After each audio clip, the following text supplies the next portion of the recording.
Saudara yang dikasihi oleh Tuhan, saya ucapkan selamat hari Minggu dan salam sejahtera bagi kita sekalian. Kita bersyukur kepada Tuhan, kita boleh bertemu kembali dalam ibadah pada minggu ini, bertepatan dengan minggu yang ke-10 sesudah Pentakosta. Ibu Bapa dan Saudara, seyogianya kita beribadah dan menerima perjamuan kudus di setiap awal bulan. Namun karena kita masih berada dalam kondisi lockdown sehubungan dengan penyebaran COVID-19 yang masih meningkat, maka kita harus bersabar menunggu waktu yang tepat. Namun demikian, janganlah kita kehilangan sukacita dan rasa syukur, karena kita yakin bahwa Tuhan masih tetap memelihara hidup kita. Dan mari kita terus berdoa kepada Tuhan, memohon kuasa dan pertolongannya untuk menyertai kita.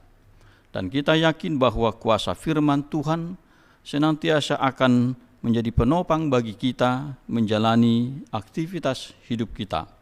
Nah, oleh karenanya, marilah kita beribadah kepada Tuhan di dalam kekudusan dan sungguh mengalami kehadirannya. Ibu Bapa dan Saudara yang terkasih, marilah kita memasuki ibadah ini dengan memuji Tuhan lewat nyanyian dari Kidung Jemaat nomor 4, bait yang pertama, kelima, dan keenam. Hai mari sembah.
Saudara yang dikasihi oleh Tuhan, kita datang menghadap hadirat Tuhan di dalam ibadah saat ini, di dalam suatu pengakuan bahwa pertolongan kita datangnya dari Tuhan. Dia yang menjadikan langit dan bumi dan yang memelihara kasih setianya secara turun-temurun dan tiada pernah meninggalkan perbuatan tangannya. Turunlah kiranya atas diri saudara-saudara sekalian anugerah Tuhan kita Yesus Kristus, kasih setia dari Allah Bapa, dan persekutuan di dalam kuasa Rohul Kudus-Nya. Amin. Kita sambut dengan menyanyikan haleluya.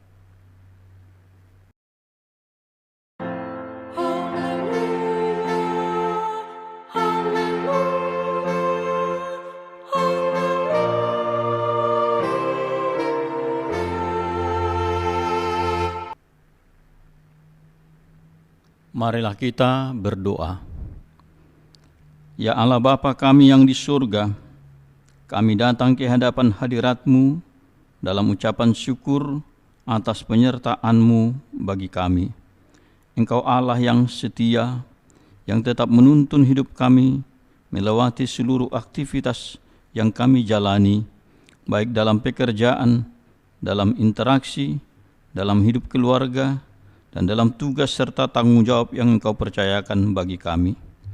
Kami bersyukur dan memuji Tuhan, sekalipun kami masih berada dalam kondisi yang sulit saat ini, berkaitan khususnya dengan pandemi COVID-19.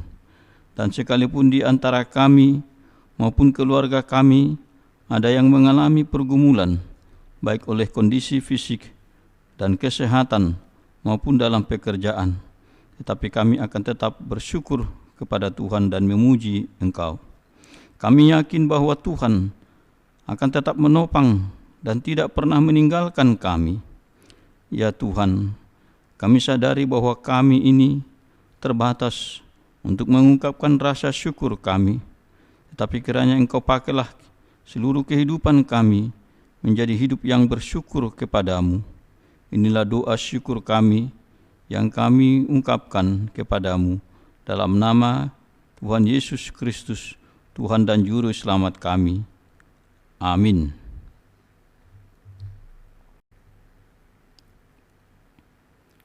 Saudara yang dikasihi oleh Tuhan, marilah kita sejenak membaca bagian dari kitab Mazmur, yakni Mazmur 78 ayat yang ke-23 hingga ayat yang ke-29.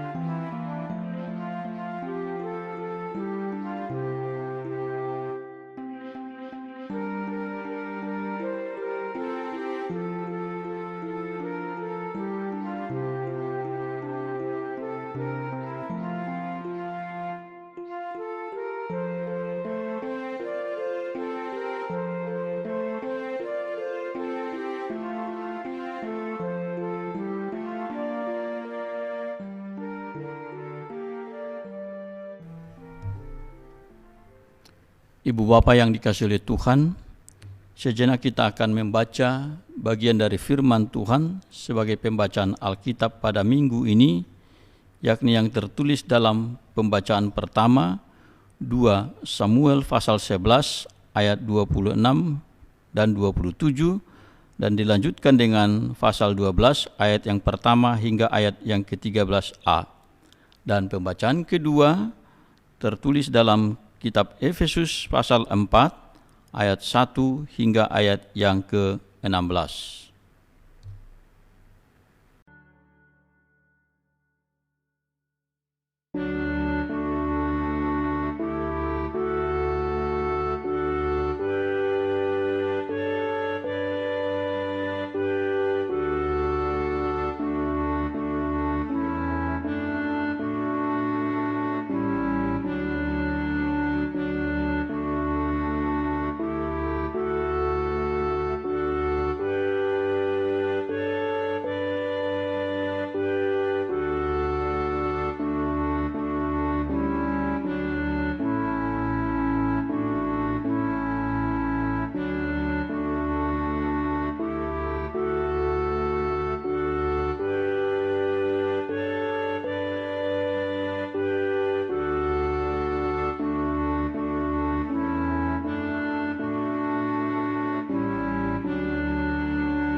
Berbahagialah kita yang membaca dan mendengar firman Tuhan serta melakukannya dalam kehidupan kita sehari-hari.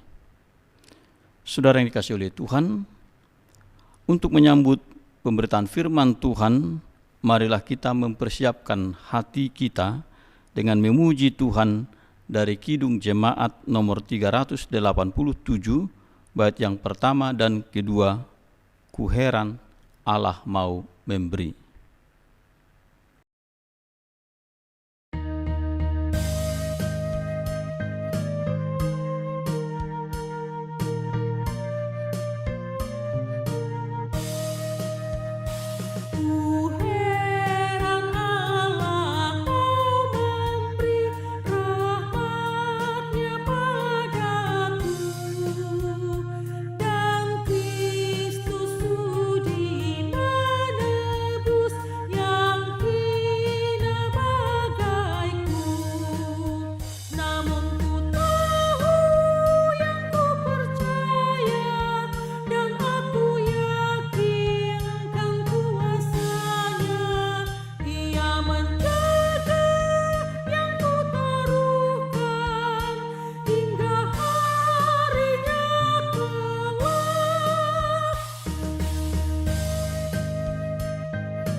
Marilah kita berdoa.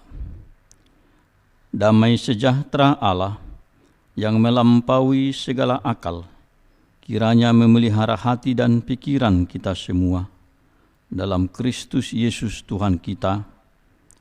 Amin. Ibu bapa dan saudara yang dikasihi Tuhan, firman Tuhan yang menjadi dasar perenungan kita pada saat ini di minggu ke-10 setelah Pentakosta tertulis dalam Injil Yohanes, yakni Yohanes pasal 6 ayat 24 hingga ayat yang ke-35. Marilah kita dengarkan firman Tuhan ini di tengah-tengah kita. Ketika orang banyak melihat bahwa Yesus tidak ada di situ dan murid-muridnya juga tidak, mereka naik ke perahu-perahu itu, lalu berangkat ke Kapernaum untuk mencari Yesus. Ketika orang banyak menemukan Yesus di seberang laut itu, mereka berkata kepadanya, "Rabi, bila mana engkau tiba di sini?" Yesus menjawab mereka, "Aku berkata kepadamu, sesungguhnya kamu mencari Aku, bukan karena kamu telah melihat tanda-tanda, melainkan karena kamu telah makan roti itu dan kamu kenyang. Bekerjalah bukan untuk makanan yang akan dapat binasa, melainkan untuk makanan yang bertahan sampai kepada hidup yang kekal, yang akan diberikan Anak Manusia kepadamu. Sebab dialah yang disahkan oleh Bapa, Allah, dengan materainya." Lalu kata mereka kepadanya, "Apakah yang harus kami perbuat supaya kami mengerjakan pekerjaan yang dikehendaki Allah?" Jawab Yesus kepada mereka, "Inilah pekerjaan yang dikehendaki Allah, yaitu hendaklah kamu percaya kepada Dia yang telah diutus Allah." Maka kata mereka kepadanya, "Tanda apakah yang engkau perbuat supaya kami dapat melihatnya dan percaya kepadamu?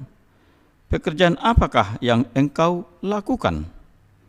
Nenek moyang kami telah makan mana di padang gurun, seperti ada tertulis, mereka diberinya makan roti dari surga. Maka kata Yesus kepada mereka, Aku berkata kepadamu, sesungguhnya bukan Musa yang memberikan kamu roti dari surga, melainkan Bapa-Ku yang memberikan kamu roti yang benar dari surga. Karena roti yang dari Allah ialah roti yang turun dari surga dan yang memberi hidup kepada dunia. Maka kata mereka kepadanya, Tuhan, berikanlah kami roti itu senantiasa. Kata Yesus kepada mereka, Akulah roti hidup. Barang siapa datang kepadaku, ia tidak akan lapar lagi. Dan barang siapa percaya kepadaku, ia tidak akan haus lagi. Demikianlah firman Tuhan yang dapat kita dengarkan. Ibu bapa dan saudara, berbahagialah kita yang mendengarkan firman Tuhan, tetapi terlebih kita yang hidup di dalam kebenaran firman Tuhan.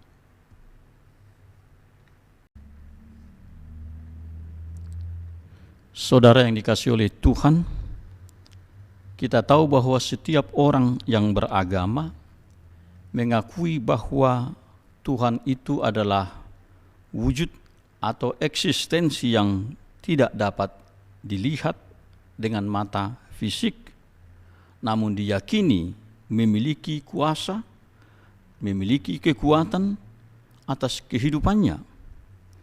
Dan ada kalanya orang-orang tertentu mencoba memvisualisasikan wujud Tuhan dalam sesuatu, misalnya berupa gambar atau benda yang bisa dilihat dan diraba.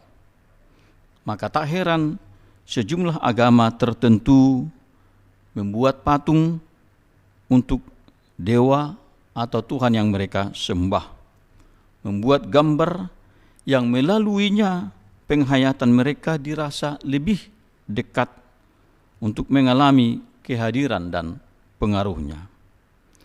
Bagi manusia, sosok Tuhan diyakini mampu mengatasi segala kebutuhan hidupnya, kesehatan, perlindungan, kenyamanan, dan keselamatan, bahkan kebutuhan hidup sehari-hari. Tetapi ibu bapa dan saudara, ada kalanya juga Tuhan itu dianggap dan diperlakukan sebagai emergency helper yang temporal saja, bukan sosok yang kuasa dan kehadirannya memenuhi dan menuntun seluruh kehidupan. Oleh karenanya, begitu beragam sesungguhnya motif manusia di dalam mencari atau menghadirkan Tuhan dan membangun relasi dengannya. Ibu bapa dan saudara-saudara yang dikasihi Tuhan, dalam perikop sebelum teks yang kita dengarkan tadi, dikisahkan tentang pelayanan Yesus atas orang banyak, baik menyembuhkan sakit penyakit, dan kemudian dilanjutkan dengan tindakan mukjizat, di mana Yesus memberikan makan lebih dari 5.000 orang. Dan orang-orang tertentu terus mengikuti dan mencarinya, karena mereka melihat dan mengalami mukjizat yang dilakukannya. Nah, teks hari ini mengungkapkan kritik Yesus atas motif orang-orang yang mencarinya, dan pernyataan Yesus tentang dirinya sebagai roti hidup. Yesus berkata kepada orang yang mencarinya dan menemukannya, Aku berkata kepadamu, sesungguhnya kamu mencari Aku bukan karena kamu telah melihat tanda-tanda, melainkan karena kamu telah makan roti itu dan kamu kenyang. Ayat 26. Kritik ini beralasan, saudara, karena dengan motif sedemikian, maka Yesus difahami hanya sebatas Tuhan atas perut dan kebutuhan jasmani saja. Dan walaupun mereka telah kenyang oleh makanan, namun mereka tetap tidak percaya kepada Yesus. Itulah sebabnya mereka masih bertanya, pekerjaan apakah yang akan mereka lakukan yang dikehendaki oleh Allah? Dan Yesus menjawab mereka dengan berkata, inilah pekerjaan yang dikehendaki Allah, yaitu hendaklah kamu percaya kepada Dia yang telah diutus Allah. Ayat 29. Ketika mereka mencari Yesus hanya karena makanan saja, maka itu berarti mereka lebih mementingkan pemberian itu, yaitu makanan, daripada sang pemberi. Dan perkataan Yesus ini juga sejalan dengan kritik yang pernah disampaikan oleh Paulus, bahwa ada orang yang mempertuhankan perut mereka. Dalam Filipi 3 ayat 19 dikatakan, kesudahan mereka ialah kebinasaan, Tuhan mereka ialah perut mereka, kemuliaan mereka ialah aib mereka, pikiran mereka semata-mata tertuju kepada perkara duniawi. Ibu bapak dan saudara-saudara yang dikasihi oleh Tuhan, dalam praktek hidup manusia, kita tahu bahwa persoalan makanan dan minuman tidak lagi sebatas untuk memenuhi rasa lapar dan haus saja, tetapi juga sering dijadikan untuk mengungkapkan pikiran, isi hati, dan maksud mereka, baik misalnya untuk mengambil hati seseorang, maupun untuk melakukan lobi-lobi dan diplomasi tertentu, bahkan juga bisa dilakukan untuk menguasai dan menundukkan orang lain. Namun sebenarnya lewat makanan kita juga dapat membangun relasi dengan Tuhan dan persaudaraan dengan sesama dengan baik. Nah, itu sebabnya gambaran persekutuan surgawi juga digambarkan dengan perjamuan makan. Dengan makanan yang kita peroleh, kita juga merasakan langsung betapa Tuhan memelihara hidup kita. Itu sebabnya orang percaya berdoa dan mengucap syukur kepada Tuhan ketika makan, di mana kebutuhan hidup mereka terpenuhi dengan nutrisi yang memberi kesehatan dan pertumbuhan bagi jasmani mereka. Ibu bapak dan saudara yang terkasih, di masa lockdown seperti ini, ada juga orang tertentu yang semakin kreatif memasak dan mengolah makanan. Dan kalau hal ini dikembangkan secara positif, maka sebenarnya makanan pun dapat dipakai untuk berbagi berkat dengan meng-create bentuk baru dari relasi dengan sesama. Ada satu pengalaman yang dibagi oleh seorang teman pendeta di Hong Kong, yakni pendeta Slamet Yap, yang menceritakan pengalamannya dalam masa pandemi COVID-19 ini. Ia mengungkapkan bahwa keadaan ketika lockdown itu sangat mengganggu seluruh bentuk pelayanan, karena rata-rata buruh migran ini hanya tinggal di rumah majikan saja. Mereka selama ini sebelum masa lockdown barulah bisa keluar pada hari Sabtu sore atau hari Minggu. Tapi dengan mereka tinggal di rumah majikan saja, mereka tidak melakukan apa-apa. Tapi suatu kreativitas baru mereka lakukan dengan memasak makanan. Dan pada Paskah yang lalu mereka membuat makanan dengan telur Paskah. Lalu mereka menyajikannya kepada majikan mereka yang non-Kristen. Dan ini sungguh menjadi berkat karena majikan mereka sangat mengapresiasi makanan tersebut, dan ini juga menjadi kesempatan bagi mereka untuk menjelaskan arti Paskah kepada majikannya yang non-Kristen tersebut.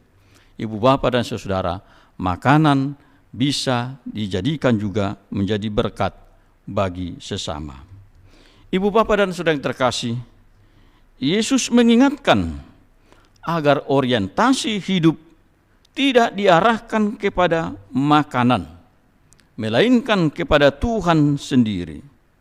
Itu sebabnya ketika orang banyak mengungkapkan bahwa nenek moyang mereka mendapatkan manna dari Musa di padang gurun, maka Yesus meluruskan pemahaman mereka dengan mengatakan, "Aku berkata kepadamu, sesungguhnya bukan Musa yang memberikan kamu roti dari surga, melainkan Bapa-Ku yang memberikan kamu roti yang benar dari surga. Karena roti yang dari Allah ialah roti yang turun dari surga dan yang memberi hidup kepada dunia." Ayat 32 dan 33.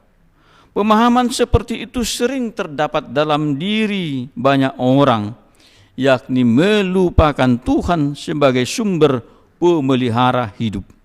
Mereka kemudian merespon perkataan Yesus ini agar kepada mereka diberikan roti itu. Dan Yesus pun berkata, "Akulah roti hidup. Barang siapa datang kepadaku, ia tidak akan lapar lagi.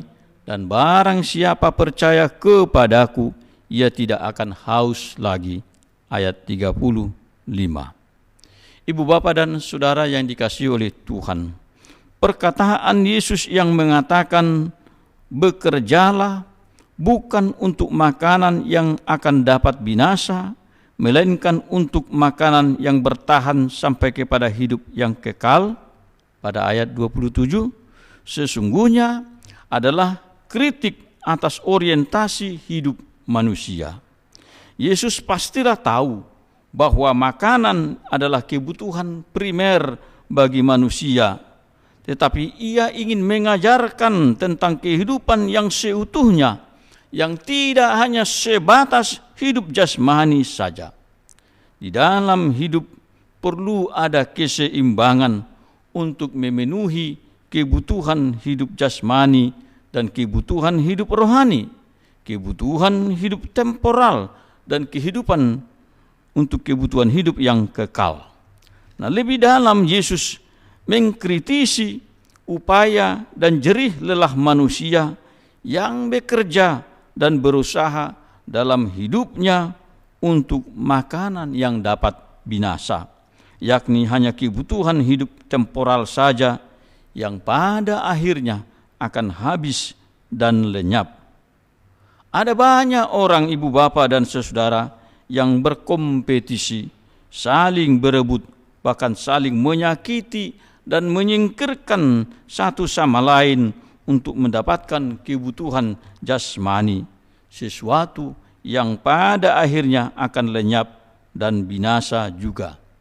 Tetapi ibu bapa dan saudara, orang percaya harus meyakini pemeliharaan Allah atas hidupnya, bukan saja sebatas hidup yang singkat dan sementara ini, sebab Allah sendiri menyediakan hidup kekal bagi setiap orang yang percaya. Dan tujuan akhir bagi orang percaya setelah menyelesaikan tugas dan tanggung jawabnya di dunia ini ialah memperoleh hidup kekal. Dalam Yohanes 3 ayat 15 dikatakan, supaya setiap orang yang percaya kepadanya beroleh hidup yang kekal. Saudara yang dikasihi oleh Tuhan, dunia kita saat ini mengalami kesenjangan sosial yang luar biasa antara orang kaya dan orang miskin. Ada jauh lebih besar orang yang tidak dapat mengakses untuk mendapatkan kesejahteraan hidupnya dibanding dengan orang tertentu yang dapat mengakses bahkan menguasai sistem dan sumber kebutuhan hidup. Dalam kondisi pandemi COVID-19 saat ini, keadaan semakin susah lagi, terlebih dengan pemberlakuan lockdown atau di negeri kita dikenal dengan PPKM yang melumpuhkan sendi-sendi ekonomi dan bisnis. Tetapi bagaimanakah sikap kita menghadapi hal seperti ini sebagai orang percaya? Ini menjadi pertanyaan bagi kita. Kita tahu ada begitu banyak orang yang khawatir saat ini atas kesehatan, atas jaminan hidup, maupun atas kebutuhan sehari-hari. Dalam situasi seperti ini, ibu bapa dan saudara, bagaimanapun kita ingin dikuatkan oleh firman Tuhan dan pemeliharaannya atas hidup kita. Yesus mengatakan dalam Matius 6 ayat 25, "Karena itu aku berkata kepadamu, janganlah khawatir akan hidupmu, akan apa yang hendak kamu makan atau minum, dan janganlah khawatir pula akan tubuhmu, akan apa yang hendak kamu pakai. Bukankah hidup itu lebih penting daripada makanan, dan tubuh itu lebih penting daripada pakaian?" Ini adalah perkataan dari Yesus. Tetapi ibu bapa dan saudara, mungkin orang tertentu akan berkata, "Oh, bagaimana saya tidak khawatir, sementara saya hidup dalam kesusahan." Tetapi Yesus juga mengatakan selanjutnya, "Siapakah di antara kamu yang karena kekhawatirannya dapat menambah sehasta saja pada jalan hidupnya?" Matius 6 ayat 27. Artinya bahwa kekhawatiran itu tidak menolong sama sekali. Sama seperti yang disampaikan Yesus kepada para pendengarnya, maka kepada kita juga perkataan yang sama ini disampaikan saat ini. "Akulah roti hidup, barang siapa datang kepadaku, ia tidak akan lapar lagi, dan barang siapa percaya kepadaku, ia tidak akan haus lagi." Selalu ada cara Tuhan menolong kita lewat berbagai hal yang tentu tidak selalu diuraikan sebelumnya bagi kita. Ibu bapa dan saudara yang dikasihi oleh Tuhan, di tengah-tengah kondisi sulit yang penuh dengan ancaman atas hidup saat ini, kita tentu tidak boleh mengutuki dan tidak cukup hanya menangisi hidup ini saja. Kita justru harus didorong oleh iman percaya untuk semakin mengerti, semakin menghargai dan memaknai hidup sepanjang waktu yang Tuhan percayakan bagi kita. Kita diajari untuk semakin berhikmat, menghitung hari-hari yang kita jalani dengan selalu bertanya, hal-hal berguna apakah yang telah dan dapat kita lakukan di dalam menjalaninya. Kita semakin didorong untuk melihat dan memaknai hidup dalam hidup yang real yang kita jalani sekarang, dalam relasi dan keterikatan kita dengan Tuhan Sang Pemberi hidup. Memaknai hidup dalam relasi dengan Tuhan akan menghasilkan aktivitas hidup yang berkualitas bagi kita. Oleh karena itu, ibu bapa dan saudara, walau kemungkinan aktivitas dan pekerjaan atau mungkin juga studi kita tidak berjalan secara normal, maka tetaplah gunakan waktu dengan sesuatu yang berguna dan berkualitas. Kondisi saat ini dapat kita jadikan sebagai kesempatan untuk terus membaharui relasi kita dengan Tuhan dan dengan sesama. Paulus berkata kepada jemaat Roma, "Sebab jika kita hidup untuk Tuhan, dan jika kita mati untuk Tuhan. Jadi baik hidup atau mati, kita adalah milik Tuhan." Roma 14 ayat 8. Ibu bapa dan saudara yang dikasihi oleh Tuhan, perkataan Yesus, "Akulah roti hidup, barang siapa datang kepadaku, ia tidak akan lapar lagi, dan barang siapa percaya kepadaku, ia tidak akan haus lagi." Ayat 35, pada akhirnya menjadi kekuatan dan jaminan bagi kita, baik untuk masa kini, di tengah-tengah berbagai ketidakpastian dan krisis yang kita hadapi saat ini, maupun untuk hidup yang kekal.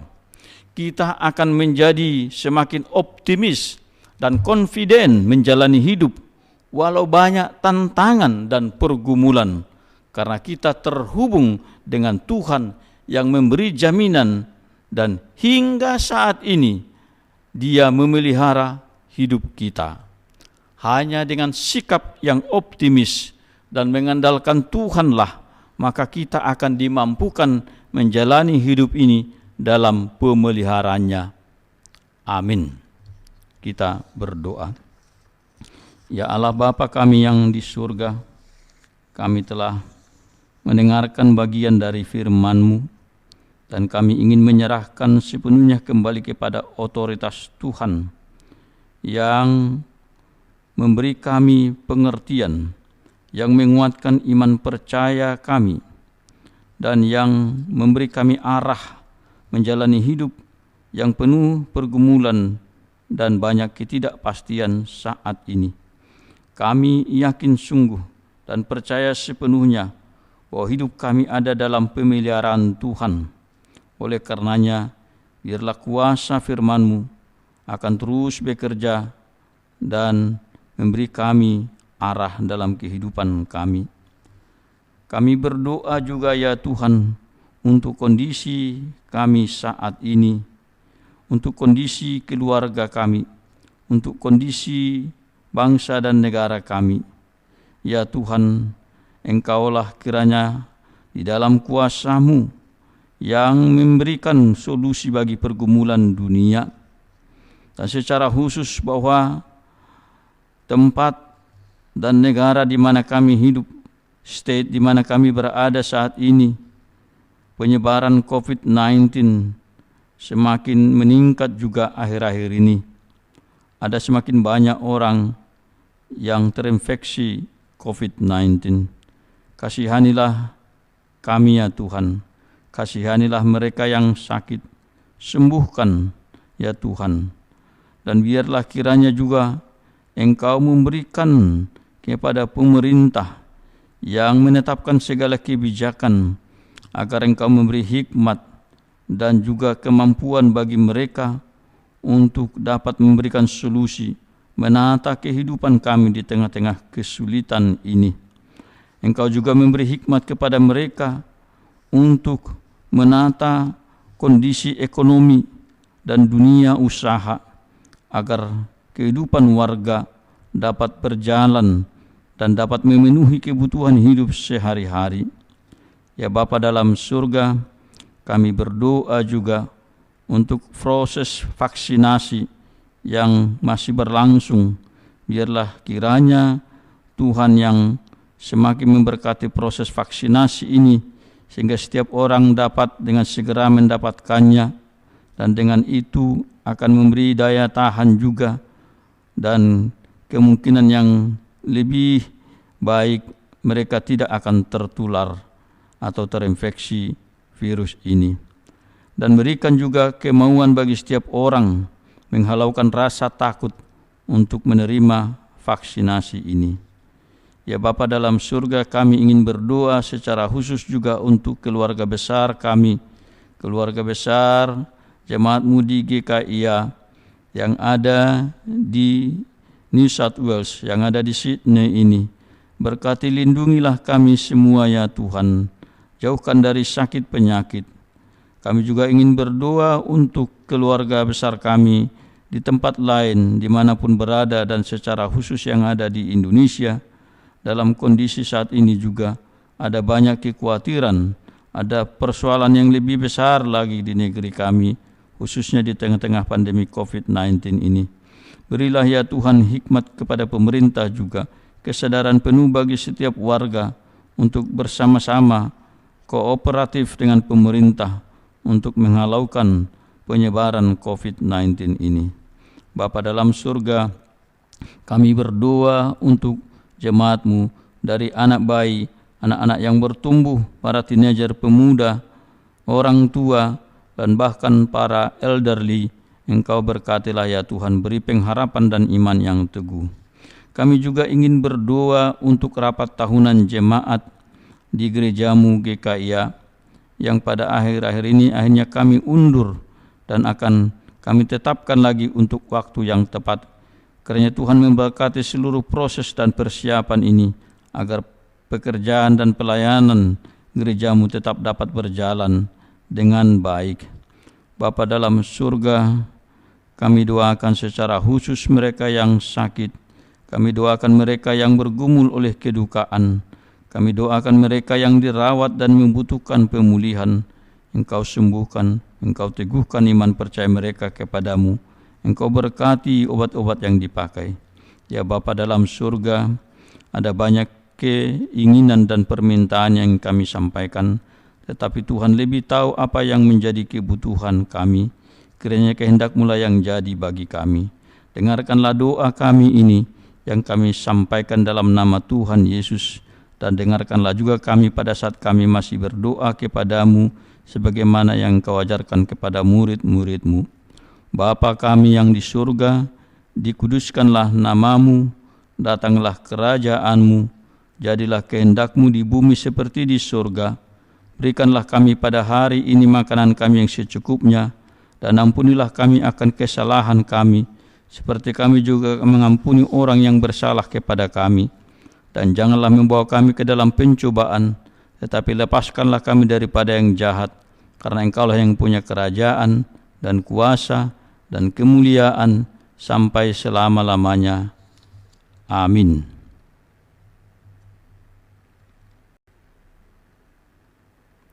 Saudara yang dikasihi oleh Tuhan, untuk mengakhiri ibadah ini, marilah kita memuji Tuhan dari Nyanyikanlah Kidung Baru nomor 34, bait pertama dan ketiga, Setiamu Tuhanku tiada bertara.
Saudara yang dikasihi oleh Tuhan, sekarang terimalah berkat dari Tuhan kita.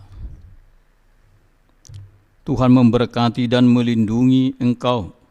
Tuhan menyinarkan wajahnya kepadamu dan memberikan engkau kasih karunia. Tuhan menghadapkan wajahnya kepadamu dan memberikan engkau damai sejahtera. Amin.